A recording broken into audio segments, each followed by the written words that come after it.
गर्दन में अपने नुकीले दांत घुसाए। उसकी आवाज पूरे जंगल में गूंज उठी। अब 2024, 60 साल पहले अमावस की काली रात थी। उस काले अंधेरे में एक सुंदर स्त्री नंगे पांव चलते हुए जंगल के तालाब पर आई। उसने अपने कपड़े उतारे और पानी में चली गई। उसने पानी में डुबकी लगाई और नहाकर भीगे बदन पानी से बाहर निकली।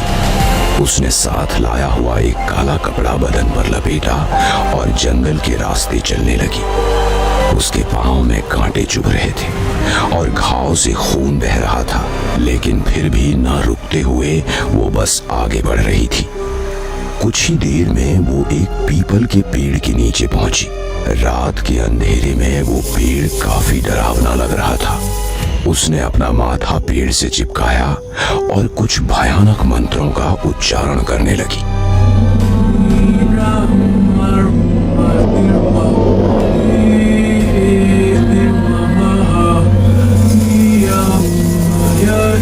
लेकिन वो फिर भी न घबराते हुए मंत्रोच्चार करती रही। कुछ देर बाद पेड़ के ऊपर कुछ हलचल होने लगी और एक डरावना जीव पेड़ के नीचे उतरने लगा। उसका शरीर कुबड़ा था और हाथ पांव के पंजे और नाखून काफी लंबे थे। उसके लंबे तीखे दांत और लाल आंखें थी। वो एक पिशाच था और उसी पुराने पीपल पर उसका डेरा था। नीचे उतरकर वो स्त्री के पीछे खड़ा हो गया। उस स्त्री को अपने पीछे उस पिशाच के होने का एहसास हुआ। वो डर के मारे थरथराने लगी, लेकिन फिर भी उसने पीछे मुड़कर देखा और उसके चेहरे को देख उसने अपने दोनों हाथ जोड़े। उस पिशाच ने स्त्री की गर्दन को देखा और अपनी जीभ से उसकी गर्दन चाटने लगा। स्त्री ने डर के मारे अपनी आंखें बंद कर ली। उसके बाद उस पिशाच ने अपनी जीभ मुंह में ओढ़ ली और अपना जबड़ा खोलकर चिल्लाते हुए उस औरत की गर्दन में अपने नुकीले दांत घुसाए। उसकी आवाज पूरे जंगल में गूंज उठी। अब 2024, उसके ससुराल वाले उस औरत को दहेज के लिए काफी तकलीफ देते थे। उसका ससुर उसे मायके से पैसे लाने के लिए उसे मारता था। उसका पति भी उसे शराब पीकर पीटता था। उसकी सास उसे बालों से पकड़कर गंदी गंदी गालियां देती थी। लेकिन फिर भी वो औरत अपने मायके से पैसे लाने नहीं गई, क्योंकि वो जानती थी कि उसके घर वालों के पास 2 वक्त के खाने तक के पैसे नहीं हैं। वो दहेज कहां से देंगे?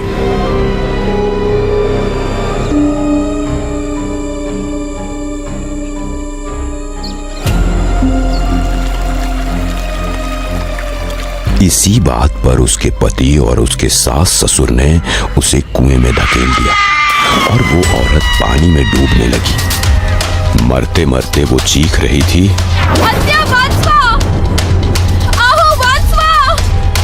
मतलब सासू माँ बचाओ, एजी बचाओ।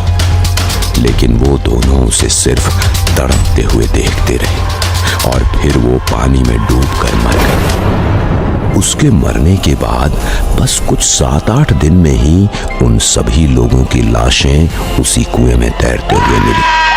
लोग कहते हैं कि उसी औरत की आत्मा ने उन्हें कुएं में डुबोकर मार डाला और तब से लोग उस कुएं की तरफ भूल कर भी नहीं भटकते हैं। सुशांत अपने दोस्तों को डरावनी आवाज में यह किस्सा बता रहा था। अजय, सुशांत, विकास और चंदू चारों दोस्त रात में एक साथ बैठे थे और सुशांत बाकियों को यह डरावनी घटना बता रहा था। वो तीनों ही ये घटना सुनकर हैरान रह गए थे। पर चंदू नास्तिक था। वो ना भगवान को मानता था न शैतान को।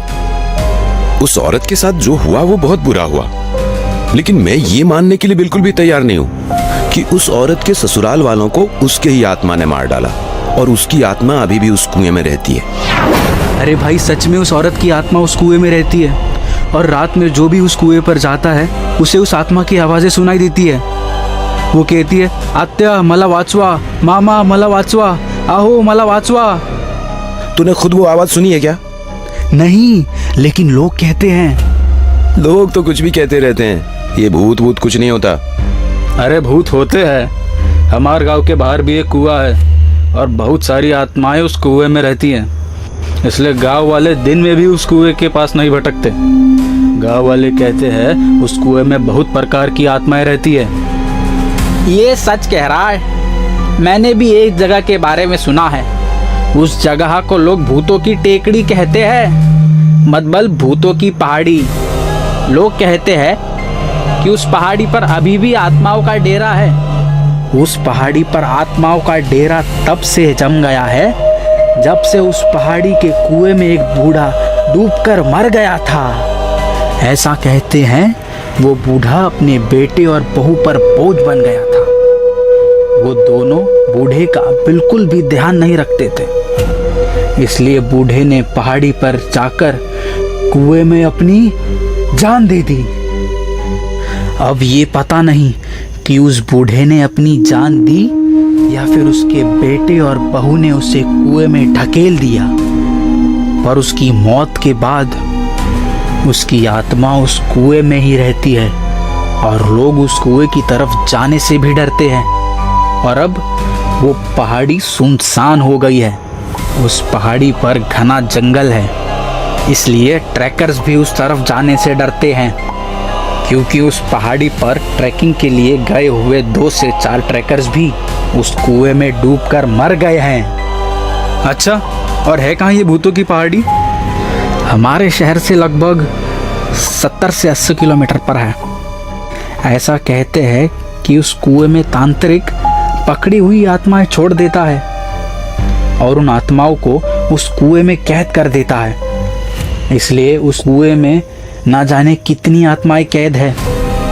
वो जगह सुनसान है, इसलिए तांत्रिक उसी कुएं को महत्व देता है और आसपास 4-5 किलोमीटर के घेरे में भी कोई गांव नहीं है। अच्छा, चलो फिर देख के आते हैं कि सच में उस कुएं में कोई आत्मा है या सिर्फ लोग बातें बना रहे हैं। अरे पागल है क्या? मैं इतनी जल्दी नहीं मरना चाहता। कुएं की आत्माएं एक जगह कैद रहने से सताई हुई होती हैं, वो हमें खा जाएंगी। हाँ, और नहीं तो क्या? यार कितने भोले हो तुम। ये भूत भूत कुछ नहीं होते। वरना एक काम करो, चलो मेरे साथ वहां पर, सच्चाई सबके सामने आ जाएगी। नहीं बाबा नहीं, हम अभी जीना चाहते हैं। अरे तुम वहां थोड़ी ही मर जाओगे। कई जगहों पर लोग दावा करते हैं कि वहां आत्माएं हैं, लेकिन जब लोग वास्तव में वहां जाते हैं तो उन्हें कुछ भी नहीं मिलता है। ये जगह भी ऐसी ही है। हम एक रात उस पहाड़ी पर जाकर आएंगे और फिर आप सबका अंधविश्वास दूर हो जाएगा। नहीं। अच्छा, तो मेरे साथ उस कुएं तक चलो। मैं अकेला ही उस कुएं में देखूंगा, तुम दूर रहना। फिर तो कुएं की आत्मा तुम लोगों को कुछ नहीं करेगी ना। काफी समझाने के बाद चंदू सभी को भूतों की पहाड़ी पर जाने के लिए मना लेता है, लेकिन शर्त ये थी कि वे सभी कुएं से दूर खड़े होंगे और चंदू अकेला उसके पास जाएगा। पहाड़ी पर जाने का दिन तय हुआ और तय दिन पर रात को वे चारों निकलने ही वाले थे कि तभी रास्ते में उन्हें उनका दोस्त बद्री मिल गया। वो सब भूतों की पहाड़ी पर जाने वाले हैं, ये सुनकर बद्री खुद को रोक नहीं पाया और वो भी उनके साथ निकल पड़ा। और योजना के मुताबिक ये पांचों लोग पहाड़ी के नीचे आकर रुक गए। पहाड़ी का आकार त्रिकोणीय था, इसके सिरे दूर से आकर्षक लगते थे। लोगों के हिसाब से उस चरम से पहाड़ी का सिरा कुछ ही दूरी पर था। वे सभी अपने हाथों में टॉर्च, लाठियां, कुल्हाड़ियां लेकर पहाड़ी के जंगल में घुस गए।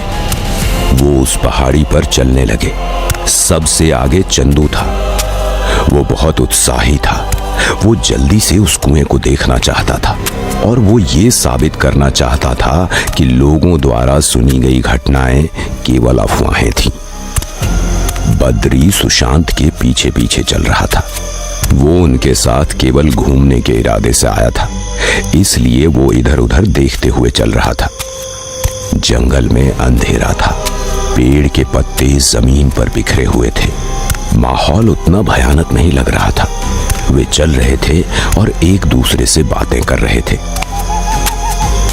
अरे क्या तुम पीछे हो या फिर निकल लिए? चंदू सबसे आगे चलते हुए चिल्लाया। ऐसे कैसे निकल लूंगा? अभी तो बहुत जीना है। विकास पीछे से ऊंची आवाज में बोला। अगर तुम्हें कोई सुंदर औरत दिखाई दे तो उसकी तरफ देखना भी मत, क्योंकि ऐसे जंगलों में औरतें नहीं घूमती, बल्कि वो चुड़ैल होती है और वो अपने मादक शरीर से पुरुषों को बहकाती है और फिर उनका मांस खाकर अपनी भूख मिटाती है। चलते चलते अब सभी लोग आधी पहाड़ी पर चढ़ गए थे, इसलिए वे एक जगह रुक गए। सभी ने अलग अलग चट्टान पकड़ ली और उस पर बैठ गए। विकास आखिरी चट्टान पर बैठा था। इसी बीच उसे अपने पीछे चलने की आवाज सुनाई दी।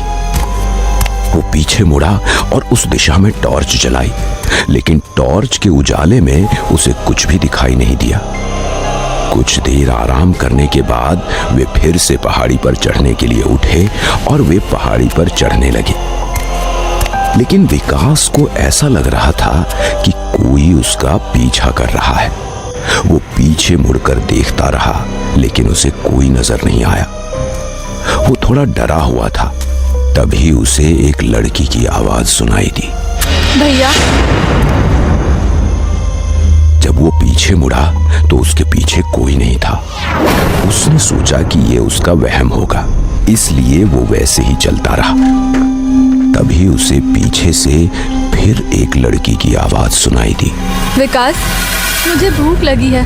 विकास ने पीछे मुड़कर देखा, लेकिन इस बार भी कोई नहीं था। जब से वो पीछे रुका था, उसे लग रहा था कि कोई उसका पीछा कर रहा है।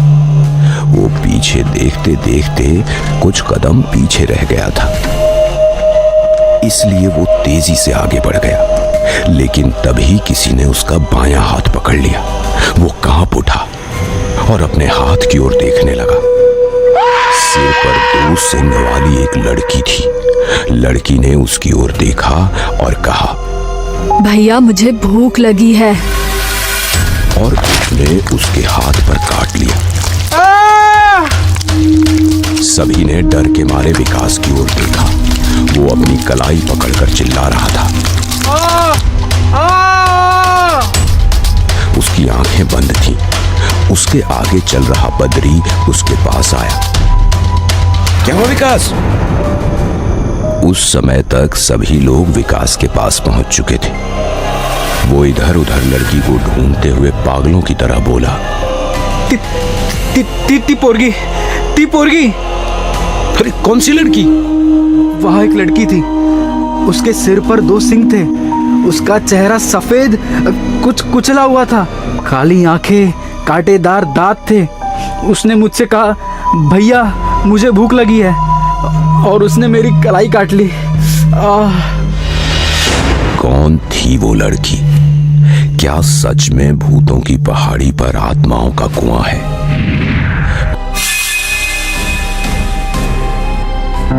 वहाँ एक लड़की थी। उसके सिर पर 2 सींग थे। उसका चेहरा सफेद, कुछ कुचला हुआ था। काली आंखें, कांटेदार दांत थे। उसने मुझसे कहा, भैया मुझे भूख लगी है, और उसने मेरी कलाई काट ली। ये सुनकर सभी लोग घबरा गए। बद्री ने इधर उधर देखते हुए कहा, क्या? लेकिन यहां तो कोई भी लड़की नहीं है। विकास पागलों की तरह जोर जोर से बोलने लगा। तुम्हें क्या पता, लेकिन वो मेरा वहीं से पीछा कर रही थी जहां हम बैठे थे। मुझे लगता है कि वो उसी लड़की की आत्मा है। हमें जल्द से जल्द यहाँ से निकलना चाहिए। बद्री उस पर चिल्लाया। ओह, क्या तुम पागल हो गए हो?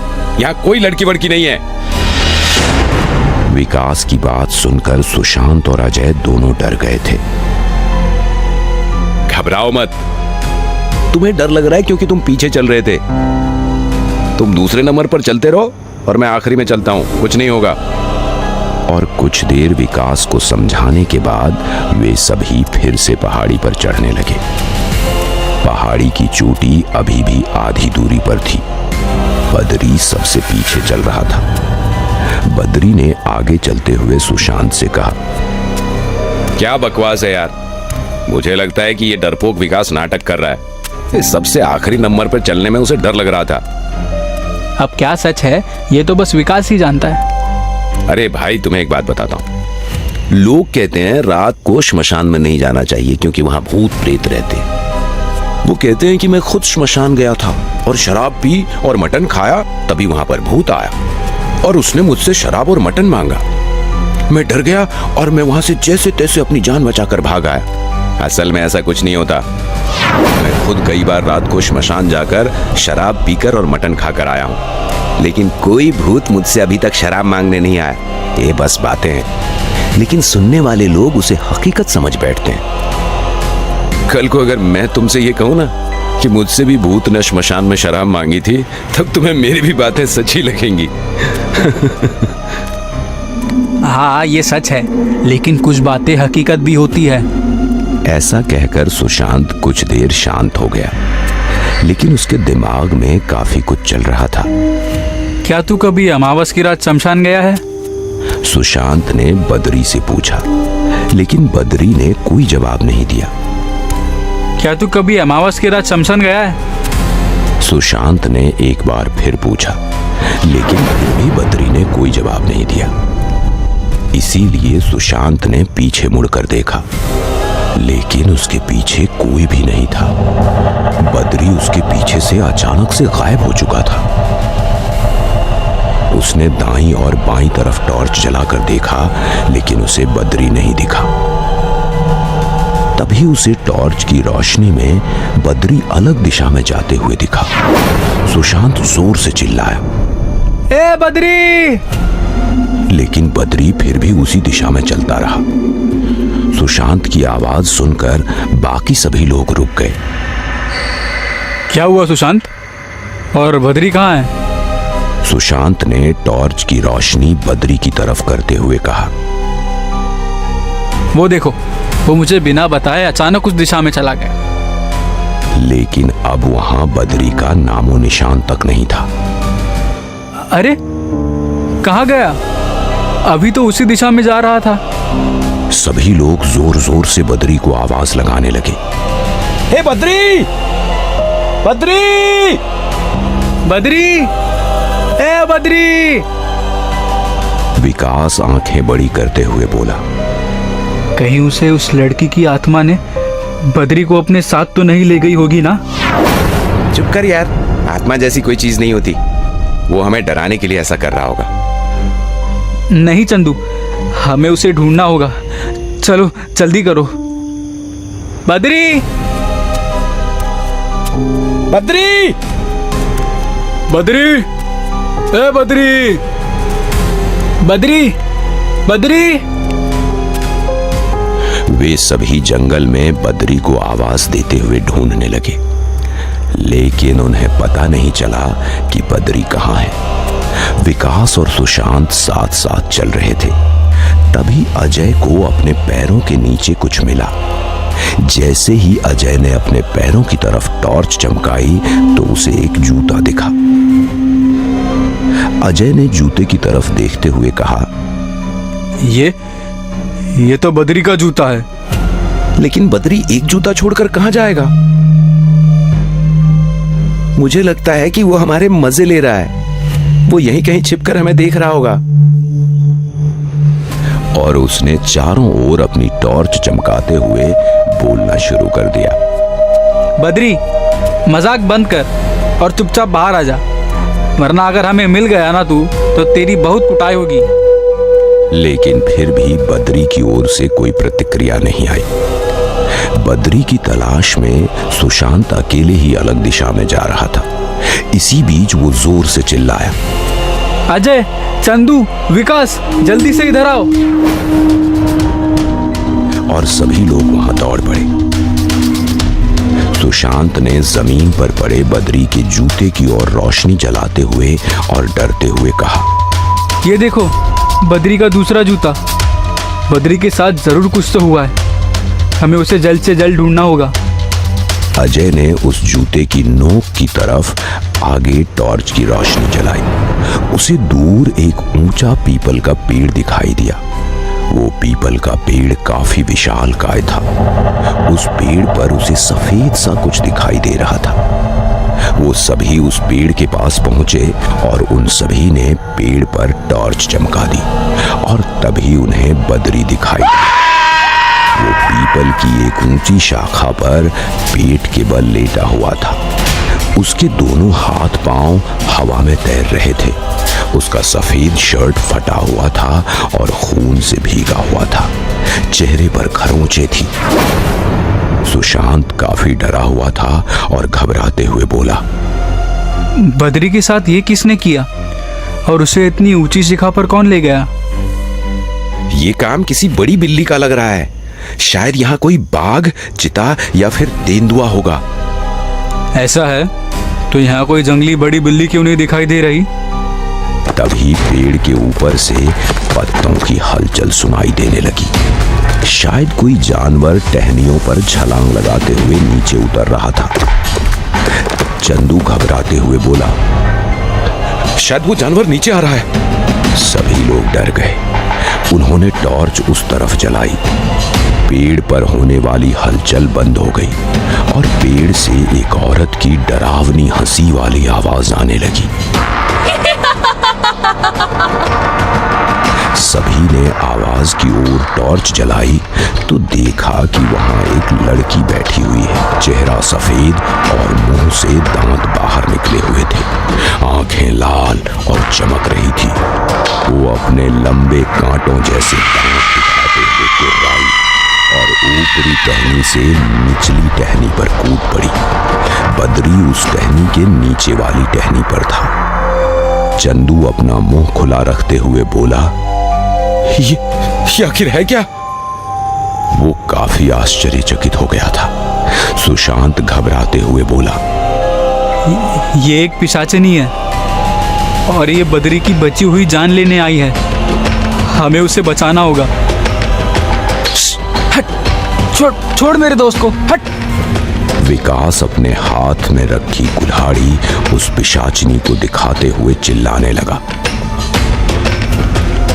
बाकी के सभी लोग चिल्लाते हुए उस पिशाचिनी को बद्री से दूर भगाने की कोशिश कर रहे थे। हट, हट, हट। लेकिन वो छोटी पिशाचिनी उनकी ओर देखते हुए हंसी और वो लड़की फिर निचली शाखा पर कूद पड़ी जिस पर बद्री पेट के बल लेटा हुआ था। ये कैसी पिशाचिनी है? ऐसे राक्षस जैसे दो सिंग और पिशाचिनी जैसे लंबे दांत। सभी लोग जोर जोर से चिल्लाने लगे, बद्री, बद्री, होश में आओ, होश में आओ, बद्री, होश में आओ। लेकिन उसे होश नहीं आ रहा था। वो पिशाचिनी बद्री की पीठ पर बैठ गई और उसने अपना जबड़ा खोलकर मुंह बद्री के गर्दन के पास ले आई। नीचे सभी दोस्त बद्री को जोर जोर से आवाजें दे रहे थे, लेकिन शायद बद्री बेहोश था। तभी उस पिशाचिनी ने बद्री की गर्दन में अपने लंबे दांत घुसाए और बद्री का खून चूसने लगी। इसका मतलब ये था कि वो एक रक्त पिशाचिनी थी। तभी बद्री होश में आ गया और उसने चीखते हुए हलचल की। उसका संतुलन बिगड़ गया और बद्री उस शाखा से गिर गया। वो एक टहनी से दूसरी टहनी पर गिरते हुए जमीन पर आ गिरा। उसके गिरते ही जमीन पर बिखरे पत्ते और धूल भी उड़ी। बद्री जमीन पर गिर पड़ा। वो रक्त पिशाचिनी भी उसके बगल में ही गिरी थी। वो कोई भी हलचल नहीं कर रही थी। सभी दोस्त घबरा गए थे। और वो बद्री और उस रक्त पिशाचिनी की तरफ ही देख रहे थे। तभी बद्री ने अपना सर हवा में उठाया। तभी वो रक्त पिशाचिनी उठ गई और उसने बद्री की गर्दन में अपने दांत घुसाए और एक ही झटके में उसके गर्दन की सारी मांस नोच ली। बद्री की गर्दन में बस अब गर्दन की हड्डी ही बची थी। ये देख सभी लोगों की चीख निकल गई। वो रक्त पिशाचिनी उस मांस के टुकड़े को बड़े मजे से चबा रही थी। भागो! चंदू जोर से चीखा और वहां से भागा। विकास और अजय चंदू के पीछे भागे, लेकिन सुशांत अभी भी उसी जगह पर खड़ा था। उसने ऐसा कभी नहीं देखा था। डर के मारे उसका गला सूख गया था। वो रक्त पिशाचिनी उसके सामने बद्री के गर्दन का मांस चबा रही थी। तभी उस रक्त पिशाचिनी ने बद्री की गर्दन की हड्डी दांतों से तोड़ और उसका शरीर सर से जुदा हो गया। ये देख सुशांत ने अपने पैंट में पेशाब कर दी। तभी उस रक्त पिशाचिनी ने उसकी ओर देखा। उसका भयानक खून से सना मुंह देख सुशांत के पैरों तले जमीन खिसक गई। वो किसी जानवर की तरह गुर्राई और जानवर की तरह चारों पैरों के बल सुशांत की ओर दौड़ने लगी। सुशांत ने जैसे तैसे खुद को संभाला और मुड़कर दौड़ने लगा। वो रक्त पिशाचिनी उसका पीछा करने लगी। सुशांत अपनी जान हथेली पर लेकर जंगल में भाग रहा था कि तभी वो नीचे गिर गया। रक्त पिशाचिनी ने सुशांत की छाती पर छलांग। उसने दोनों हाथों से सुशांत की गर्दन पकड़ ली और जबड़ा खोलकर आसमान की ओर देखकर दहाड़ने लगी। सुशांत घबरा गया। वो बस सुशांत की गर्दन में अपनी दांत घुसाने ही वाली थी कि तभी पीछे से अजय ने उस रक्त पिशाचिनी के सिर में कुल्हाड़ी मार दी। वैसे वो बेजान हो गई। कुल्हाड़ी उसके सिर में फंसी हुई थी।